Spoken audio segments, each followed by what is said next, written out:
mbokk yi asalaamaaleykum amati mbégte dajew ak yéen ngir seen xibaar météo seddaay bi nga xam ne commencé nañ ko nemmeeku guddi gi jàpp suba teel bi dina fi wéy di fi desandi ndax dëkk yi nga xam ñoo fare ci bët gànnaar réew mi naka noonu ci bët saalum réew mi daañu ko yëg bu baax a baax rawatina nag ci Kolda ndax foofu ñoo ngi fay xaarandi fukki degré ak juróom-benn température nag dina xaw a yëg tuuti ci bëccëg bi ndax dinañ dem ba ami fanweeri degré ak juróom-ñaar ci loolu ci Tambacounda. ñu xool suñu nataal image satellitale ak ngelaw li nga xam ne mooy alizé di am tuuti peex daal di seddal bu baax peexu géej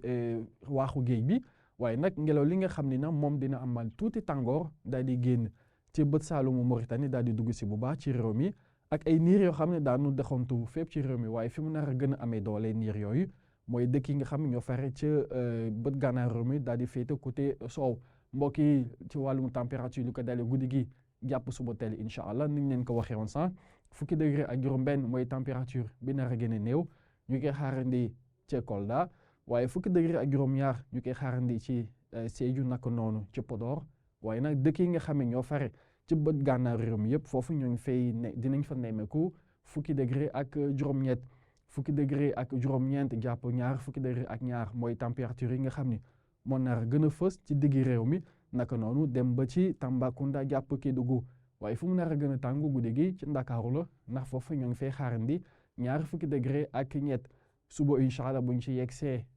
ci bëccëg bi